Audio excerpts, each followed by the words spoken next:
Local ranking factor প্রথম step যদি হয়, প্রথম স্টেপে হচ্ছে আপনার লোকাল বিজনেসের যতগুলো ম্যাপস আছে, সবগুলোর ম্যাপস ক্রিয়েট করা। যদি ক্রিয়েট করা থাকে তাহলে অডিট করা এবং অপটিমাইজ করা। তো প্রথমটাই হচ্ছে জিবিপি, গুগল বিজনেস স্পেস। সেকেন্ডটা হচ্ছে বিং লোকাল। ডেফিনেটলি এটা এটা সেট আপ করা মানে এটা একদম সহজ ব্যাপার আর কি, এগুলো খুব সিম্পল ব্যাপার। ইয়াহু লোকাল, আরেকটা হচ্ছে অ্যাপল ম্যাপ লোকাল। সো এই চারটা বিজনেস, কারণ অনেক বিজনেস এখন যারা আপনার তারা যে অ্যাপল ইউজার, তারা গুগল ম্যাপসে নর্মালি আসে না, তারা অ্যাপলের ম্যাপ থেকে আসলে ইয়াটা পেয়ে যায়, রেজাল্টটা নেওয়ার চেষ্টা করে। ওকে, সো এই চারটা ম্যাপ আপনাদের সেট আপ করতে হবে, এটা হচ্ছে প্রথম স্টেপ। এবং সেগুলোর মধ্যে কোন কোন জিনিসগুলো অবশ্যই আপনি ইনক্লুড করতে হবে, কমপ্লিট প্রোফাইল বলতে যা বোঝায় business name, address, phone number, এই তিনটাকে বলা হয় ন্যাপ। অন্য ভাষায় আমরা এটাকে বলি হচ্ছে সাইটেশন। ওকে, এবং অন্যান্য যে জিনিসগুলো আপনাকে অ্যাড করতে হবে আপনার বিজনেস প্রোফাইলে, সেটা হচ্ছে ফটোস অ্যাড করতে হবে, যত বেশি পসিবল ফটোস, মানে যত পসিবল। কারণ আপনি যত ফটোস অ্যাড করবেন, কাস্টমার তত ভালো ধারণা পাবে আপনার বিজনেস সম্পর্কে। আপনি যদি এখানে কম অ্যাড করেন তাহলে আপনিই বিপদে পড়বেন, কারণ আপনার আপনার একটা বিজনেস সার্চ করে মানুষ পাইছে, আপনি এত কষ্ট করে র্যাঙ্ক করছেন, বাট এনিহাও আপনার স্টোরি আসলো না। এটা তো একটা বড় রকম মানে আপনার আপনার প্রবলেম হয়ে গেল না? এটা কষ্ট করে র্যাঙ্ক করছেন বাট আসলো না। না আসার কতগুলো প্রবাবল রিজন হতে পারে। একটা প্রবাবল রিজন হচ্ছে আপনি যে ইনফরমেশন দিচ্ছেন সেটা কোনোভাবে হয়তো ম্যাচ করতেছেন আপনার ওয়েবসাইট অথবা অন্য জায়গায়, হতে পারে সেটা। 2 নম্বর হতে পারে আপনার অ্যাভেলেবল রিসোর্স নাই, যে আমি আগে থেকে একটু রিসার্চ করে আসবো আপনার বিজনেস সম্পর্কে। তার মানে ফটোস এমন একটা এরিয়া অথবা এমন একটা রিসোর্স যেটার মাধ্যমে অডিয়েন্স খুব সহজে কনভিন্সড হয় কোন একটা স্টোরে আসার আগে। সো আপনি যে টাইপের স্টোর হোক না কেন, আপনি মাল্টিপল ফটোস আপলোড করবেন। দেন ভিডিওস, সেটা 360 ভিডিও হোক অথবা নর্মাল ভিডিও হোক। Contact information definitely, phone number তো দিচ্ছেনই, বাট আরো অন্যান্য যে মেথড গুলো থাকবে সেগুলো আপনি অবশ্যই মেনশন করবেন। সো অন্যান্য মেথড আপনি নর্মালি কি হতে পারে, আপনার অবশ্যই ইমেল অ্যাড্রেস হতে পারে, রাইট? অথবা অ্যাপয়েন্টমেন্ট লিংক হতে পারে। ডেসক্রিপশন অবশ্যই সবচেয়ে পাওয়ারফুল এবং অনেক বেশি কিওয়ার্ড এখানে প্লেস করার একটা জায়গা। দেন ক্যাটাগরিজ, আমরা অনেক সময় একটা সিঙ্গেল ক্যাটাগরি দিয়ে রাখি, বাট মাল্টিপল ক্যাটাগরি প্লেস করা উচিত, বাট সেটা সিমিলার। একটা বিজনেসে মাল্টি ডিফারেন্ট ক্যাটাগরি হওয়া উচিত না, এতে মানে পুরা বিজনেসের অবজেক্টিভটা ডিফারেন্ট হয়ে যায়। যেমন একটা লয়ার বিজনেস শুধু লয়ের সে, সো তার সে ডেফিনেটলি কোনো ডেন্টিস্ট না, সে ডেফিনেটলি কোনো প্লাম্বার না। সো লয়ার সম্পর্কে রিলেভেন্ট যত সার্ভিস আছে সেগুলো হয়তো বা অ্যাড হতে পারে, কিন্তু এর বাইরে অন্য কোনো টার্ম অথবা অন্য কোনো কিছু যেন না আসে। আপনি এই জিনিসগুলো অবশ্যই মাথায় রাখার চেষ্টা করবেন। ওকে, সো এরপরে আসে কিওয়ার্ডস, লোকাল কিওয়ার্ড। আচ্ছা, আওয়ার্স অফ অপারেশন, আপনার বিজনেস কত সময় ওপেন থাকে। এরপর ভ্যালিডেট এন্ড অডিট, এটা তো একটা কমন জিনিস আর কি। দেন আসতেছি হচ্ছে কিওয়ার্ড রিসার্চ, যেটা সবাই করবেন লোকাল ইস্যুর জন্য। এবং লোকাল ইস্যুর কিওয়ার্ড রিসার্চ আহামরি কিছুই না আর কি, খুব সিম্পল। এবং এখানে অ্যাকচুয়ালি আমি যদি বলি, কারণ এখানে ভেরিয়েশনটা আসলে অনেক কম, যেহেতু ভেরিয়েশন অনেক কম সেহেতু এখানে আপনাকে কম্পিটিশন দেখার কোনো ওয়ে নাই।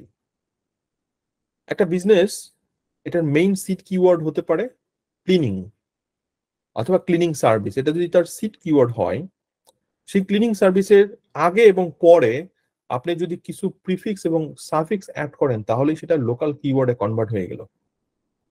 তো ধরে নিলাম আমি একটা প্রিফিক্স অথবা সাফিক্স অ্যাড করি যে প্লাম্বিং সার্ভিসেস নিয়ার মি। দেখেন আমার মতো হাজার বিজনেস সেম জিনিস ইউজ করতেছে, আমি অল্টারনেট কি ব্যবহার করতে পারি? Planning planning services Toronto, planning services Canada, sorry plumbing services, okay, plumbing services Canada, plumbing services downtown, plumbing services Toronto near by.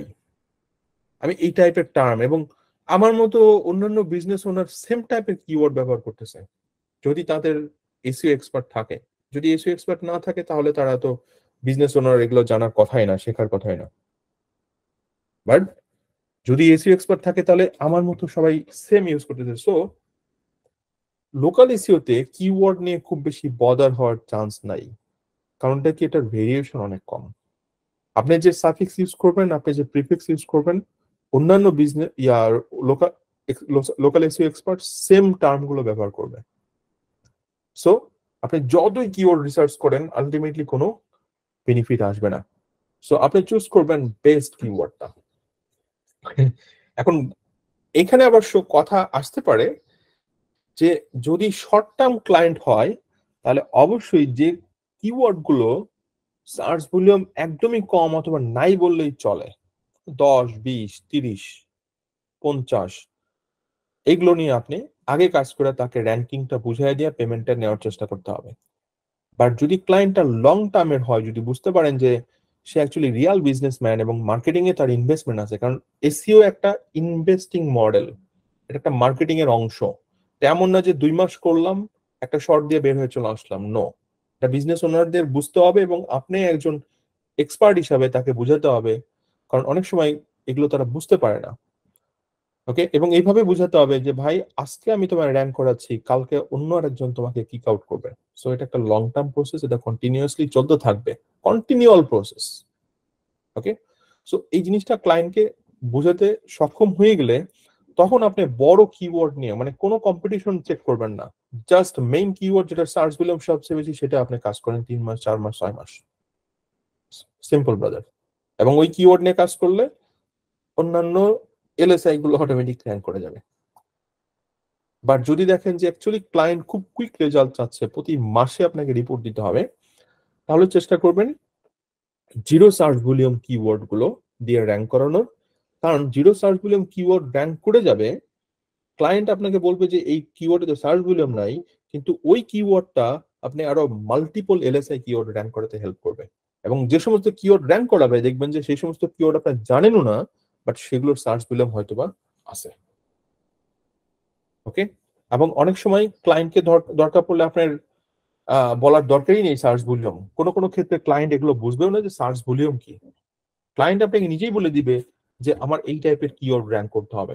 So আপনার এই টাইপের কিওয়ার্ড র্যাঙ্কিং এর উপরেও আপনি প্রাইসিং মডেলটা ভ্যারি করতে পারে যে ওকে, আমার এই কিওয়ার্ড নিয়ে প্রচুর কাজ করতে হবে, আমার মিনিমাম এটার 6 মাস লাগবে, আমার এত টাকা লাগবে। বাট আপনি যদি বলেন যে না, আমি এই কিওয়ার্ড গুলো দিতে চাই, এই কিওয়ার্ড আমি 3 মাসের মধ্যে র্যাঙ্ক করে দিতে পারি এবং এটা আমার জন্য একদম piece of cake. Okay, so keyword research নিয়ে লোকাল ইস্যুতে বদার হওয়ার কিছু নাই। আপনার যে লোকাল ইস্যু, যে কিওয়ার্ড রিসার্চ পারেন, এখানে সেম জিনিসটা ইউজ হবে, শুধু লোকালাইজ ফরম্যাট গুলো ইউজ হবে এবং খুব বেশি ভেরিয়েশন নাই, এখানে টেনশনের কোনো কারণ নেই। বাট যদি ওই যে বললাম, ফাইল টু ফাইল ডিপেন্ড করবে, কোনো বিজনেস কুইক রেজাল্ট, তার জন্য জিরো সার্চ ভলিউম অথবা লো সার্চ ভলিউম কিওয়ার্ড গুলো টার্গেট করা লাগবে। অবশ্যই সেক্ষেত্রে একটু কম্পিটিশন অ্যানালাইসিসটা অবশ্যই করে নিতে হবে, যেহেতু আপনাকে কুইক রেজাল্ট দিতে হবে, প্রতি মাসে রিপোর্ট দিতে হবে, প্রতি মাসে আপনাকে জবাবদিহিতা করতে হবে। বা যদি লং টার্ম ক্লায়েন্ট হয় তাহলে সবসময় বড় কিওয়ার্ড নিয়ে কাজ করার চেষ্টা করবেন, ওকে, যেটা সার্চ ভলিউম ধরেন অনেক বেশি এবং ওইটাই হচ্ছে মেইন কিওয়ার্ড ওই ইন্ডাস্ট্রির জন্য।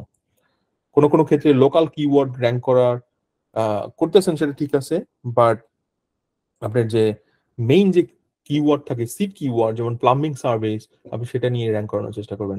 বাট ওই সিট কিওয়ার্ড অটোমেটিক চলে আসে লোকাল এসইওতে, বাট ডেফিনেটলি আপনার লোকালাইজ টার্ম গুলো ব্যবহার করবেন অল টাইম। বাট সেটা কিভাবে, এটা পরে ডিসকাস করতেছি। সেটআপিং মেসেজ, মেসেজ সব বিজনেসের ব্যাক এন্ডে মেসেজ সেটআপ করা যায়। এটা অ্যাপস দিয়ে আপনি, অথবা যখন অ্যাকাউন্ট করবেন তখন এটা অ্যানেবল করে দিতে হয়, ডেফিনেটলি অ্যানেবল করে দিবেন, কারণ এটা একটা ভালো ফিচার এখন এবং আপনি এটা দিয়ে ম্যানিপুলেট করতে পারবেন। গুগলস ফ্রন্ট এন্ড বলতে আমি বেসিক্যালি যে এটা বোঝাচ্ছি, দেখেন এই যে ধরেন একটা কিওয়ার্ডে সার্চ করছি, সেই কিওয়ার্ড দিয়ে একটা মানে কিভাবে র্যাঙ্কিংটা শো করতেছে, কি কি ডাটা এখানে অ্যাভেলেবেল আছে। So service area map rank করছে, কাভার ইমেজ র্যাঙ্ক করছে, এটা একটা নলেজ প্যানেল, দেন এই যে বিজনেস লোগো অ্যাড করছেন, ওয়েবসাইট লিংক অ্যাড করছেন, আপনার রিভিউ আসতেছে, আপনি ফোন নাম্বার শো করতেছেন, ওপেনিং আওয়ার্স, এটা হচ্ছে ফ্রন্ট এন্ড, মানে যা যা থাকা দরকার সবই আপনি সেট আপ করছেন।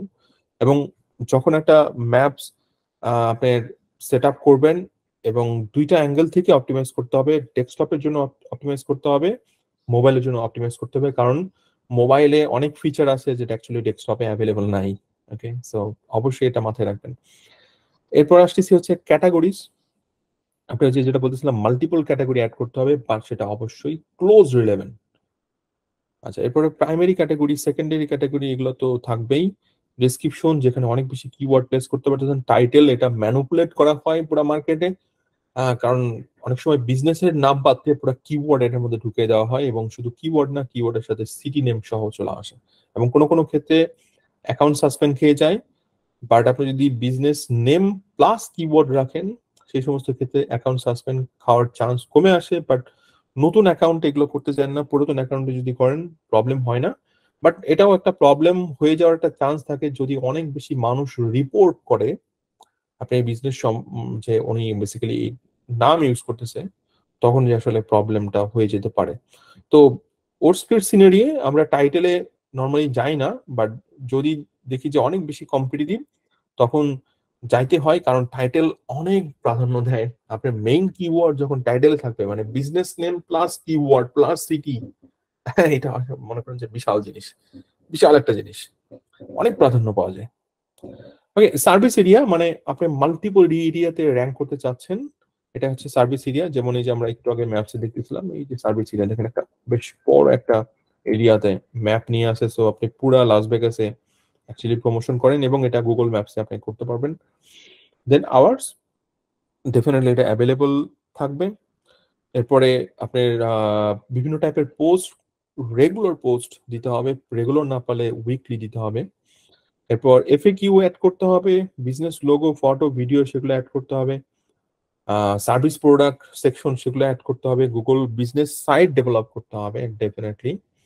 এবং রিভিউ, রিভিউ এটা এটা মানে বেস্ট একটা বলবো আর কি।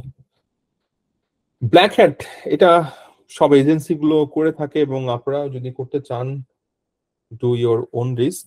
বাট এটার জন্য আসলে আপনাকে পুরো প্রসেসটা আসলে শিখতে হবে, এবং ওই রিস্কটা নিয়ে আসলে কাজ করতে হবে। ওকে, টাইটেল ম্যানিপুলেশন, একটু আগে বলতেছিলাম, একটা বিজনেস নেম ধরলাম বঙ্গীয়, এটার সাথে একটা কিওয়ার্ড অ্যাড করা হলো, বললাম হচ্ছে best digital marketing training centre, এবং এটার সাথে একটা সিটি নেম অ্যাড করা হলো যে ঢাকা, বাংলাদেশ। ব্যাপারটা বুঝতে পারছি? সো এটা হচ্ছে টাইটেল ম্যানিপুলেট করা।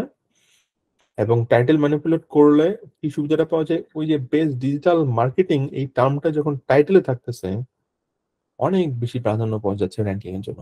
সো আপনি অনেক কিছু করতেছেন বাট কিছুই হচ্ছে না, আপনি জাস্ট টাইটেলটা ম্যানিপুলেট করেন, দেখবেন যে আপনার রেজাল্ট রাতারাতি পেয়ে গেছেন।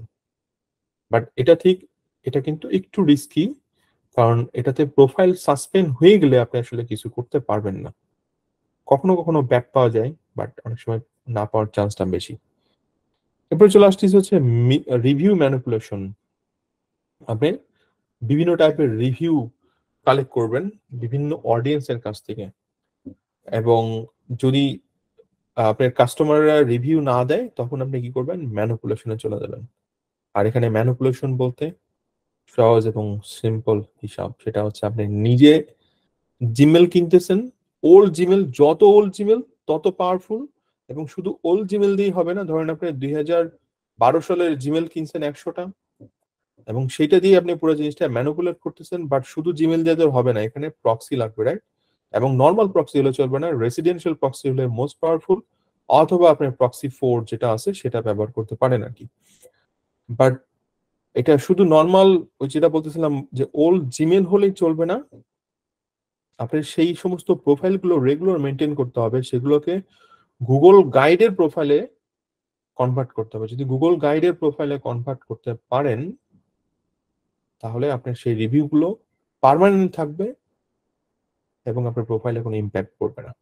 বাট যদি একদম একটা একটা গুগল প্রোফাইল দিয়ে রিভিউ দেন, সেইটার কোনো গাইড নাই, আলটিমেটলি একটা প্রবলেম হলেও হতে পারে ইন ফিউচারে। কারণ অনেক সময় রিভিউ বর্তমানে তো আপনি তো প্রচুর আপডেট চলে জানেন হয়তো। আপনার গুগল ম্যাপস এর কিন্তু আপডেট চলে। সো আপডেট হলে যারা রিভিউ দেয় এবং যারা রিভিউ কেনে দেখবেন যে আপনি হয়তো 10টা রিভিউ কিনছেন 1 সপ্তাহের জন্য, একটা রিভিউ নাই, উধাও, সব চলে গেছে। সো রিভিউ ম্যানিপুলেট করা হয়, বাট ডেফিনেটলি এখানে কস্ট ইনভলভমেন্ট রয়েছে। কারণ এখানে আপনাকে প্রক্সি কিনতে হবে, জিমেল কিনতে হবে। বাট যদি এজেন্সি ডেভেলপ করেন তাহলে তো এটা আপনার বিজনেসের ইনভেস্টমেন্ট। আর যদি মনে হয় যে না অন্য জায়গা থেকে কিনবেন রিভিউ, আপনি অন্য জায়গা থেকে রিভিউ কিনতে পারেন। সেটা ধরেন $2 থেকে $5 পর্যন্ত পড়ে, এটা আরো কম পেয়ে যাবেন আপনি বিভিন্ন জায়গা থেকে আর কি। বাট সেগুলো দেখবেন যে আপনি যে মেথড জানেন অথবা আপনি যে মেথড ফলো করেন সেটা তারা ফলো করবে না। তারা জাস্ট নর্মাল ভিপিএন দিয়ে আপনাকে রিভিউ দিবে, রিভিউ ড্রপ করবে, এবং এটা কন্টিনিউসলি করতে থাকলে আপনার প্রোফাইলের ইম্প্যাক্টটা পড়ার একটা চান্স থাকবে। সিটিআর ম্যানিপুলেশন এইটা একটা কমন জিনিস র্যাঙ্কিং এর জন্য, এবং ধরেন সব এজেন্সি এটা করে থাকে। কারণ এজেন্সি তো ভাই ব্যবসা, এটা তার তো র্যাঙ্ক করলে সে টাকা পাবে ক্লায়েন্টের কাছ থেকে, সহজ হিসাব না? সো ডেফিনেটলি সে ব্যাক এন্ডে কোনো না কোনো ট্রিক্স তো অবশ্যই করবে ক্লায়েন্টকে সার্ভিস দেওয়ার জন্য।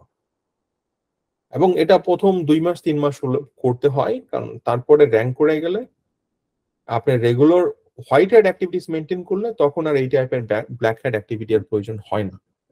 সো প্রথম 2-3 মাস আপনার করতে হয়। আর সিটিআর ম্যানিপুলেশনের কনসেপ্ট একদম খুব সিম্পল ব্রাদার।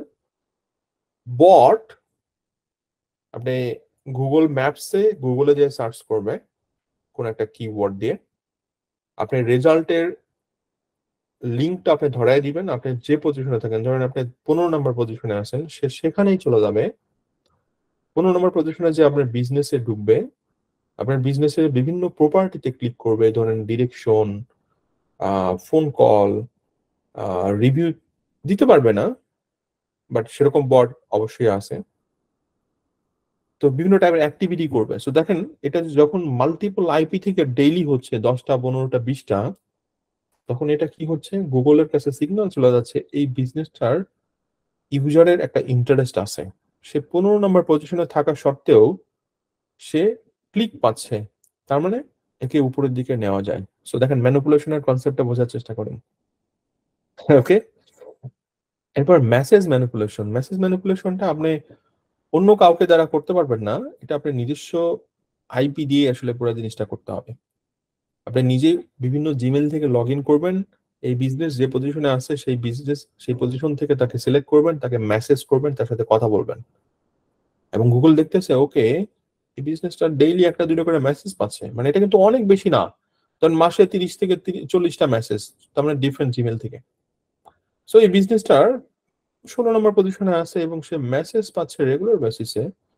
সো ডেফিনেটলি এই বিজনেসের একটা ইউজার অ্যাপারেন্স থাকতে পারে অথবা অ্যাকসেপ্টেন্স থাকতে পারে। তাহলে আমি এটাকে একটু উপরে দিকে নিয়ে যাই। ম্যানিপুলেশন ওকে, কল ম্যানিপুলেশন একইভাবে আপনি জাস্ট আইপি দিয়ে নর্মালি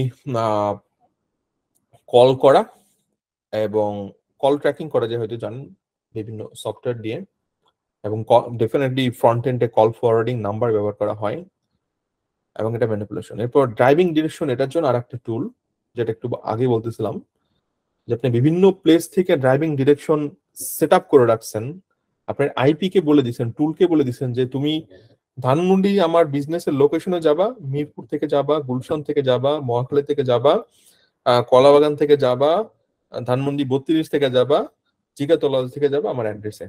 প্রতিদিন 4টা 5টা করে বিভিন্ন মানুষজন ড্রাইভিং করে যাচ্ছে, আলটিমেটলি কিন্তু বট যাচ্ছে, নট ইউ। এবং গুগল দেখতেছে ও মাই গুডনেস এই বিজনেসটা 7 নম্বর পজিশনে আছে এবং মানুষজন এখানে যাচ্ছে, ক্লিক করতেছে এবং ডিরেকশন ধরে, তো বিশাল বড় জিনিস। ব্যাপারটা কি বুঝতে পারছি? Manipulation, this is called signal man. এই সিগন্যালের মাধ্যমে গুগল আপনি যে পজিশনে থাকেন আপনি উপরে র্যাঙ্কে আপনাকে নিয়ে আসবে, কনফার্ম থাকেন। ওকে, এরপর আরেকটা ম্যানিপুলেশন কি, জিবিপি এমবেড। এমবেড কিভাবে করে, আপনার বিজনেসের ম্যাপসটা মাল্টিপল ব্লগ এরিয়াতে ম্যানিপুলেট ম্যানিপুলেট কি এমবেড করা, এবং এটা ডেফিনেটলি ম্যানুয়াল কেউ করে না, এটা করে হচ্ছে আপনার পেইড টুল দিয়ে। অর্থাৎ ব্যাকলিঙ্ক জেনারেটর যে সমস্ত টুল আছে তারা এগুলো করে থাকে। এবং গুগল এমবেড এটা আসলে কঠিন কিছু না এটা, এবং এটার জন্য যে আপনি খুব পেনাল্টি খাবেন তেমনও কিছু না, এখানে পেনাল্টি খাওয়ার কিছু নাই। ওকে, কারণ ওই প্রপার্টিটা আপনার না, ওটা গুগলের টুল। এটা যদি আপনার বিজনেসের ওয়েবসাইট হতো তাহলে আপনার জন্য রিস্কি ছিল, বাট এটা গুগলের বিজনেস টুল। আপনি যতই যে এমবেড করেন, এবং শুধু এমবেড করে ব্যাকলিঙ্ক নিলেই হচ্ছে না, সেই লিঙ্কগুলোকে ইন্ডেক্স করাতে হবে, রাইট? তো দেখেন কতগুলো ব্যাপার এখানে চলে আসছে, এবং টোটালটা ব্ল্যাক হ্যাট। এবং এটা ব্ল্যাক হ্যাট বলছি, অ্যাকচুয়ালি এটা হলো manipulation, it's a grey hat model. এবং গ্রে হ্যাট মডেল অনেক বছর যাবত এজেন্সি ওনাররা ব্যবহার করতেছে তাদের বিজনেসের জন্য, এবং আপনি নিজেও জানেন না, বাট তারা বলতেছে সার্ভিস দিচ্ছে, এবং 100% র্যাঙ্কিং গ্যারান্টেড। ম্যানিপুলেশন বাজার, টোটালটাই ম্যানিপুলেশন। ওকে, সো এখানে কতগুলো রিসোর্স লাগতেছে দেখেন। ওল্ড জিমেল লাগতেছে, ভিপিএস লাগতেছে, আপনাকে ভিপিএস নিতে হবে কারণ আপনার পিসি থেকে এটা করতে পারবেন না। প্রক্সি লাগতেছে, সিটিআর ম্যানিপুলেশন টুল লাগতেছে, কল ট্র্যাকিং টুল লাগবে, পোস্টিং, আপনার রেগুলার যেহেতু বিজনেসটাকে অ্যাক্টিভ রাখার জন্য রেগুলার পোস্ট ক্রিয়েট করতে হবে, সো আপনার পোস্টিং টুল লাগবে, র্যাঙ্ক ট্র্যাকিং টুল লাগবে, কোন কোন কিওয়ার্ড র্যাঙ্ক করতেছে না করতেছে সেগুলো, ইন্ডেক্সেশন টুল লাগবে কারণ আপনি ব্যাকলিং করতেছেন, বাট আপনার ইন্ডেক্স না হলে তো কোনো বেনিফিট নাই, সো অবশ্যই আপনাকে ইন্ডেক্সেশন টুল লাগবে। স্টেপ 1 ডান। সো আমরা এত সময় স্টেপ 1 ছিলাম, এগুলো হচ্ছে আমাদের স্টেপ 1, অর্থাৎ গুগল ম্যাপস র্যাঙ্কিংটা হচ্ছে আমাদের হাইয়েস্ট প্রায়োরিটি।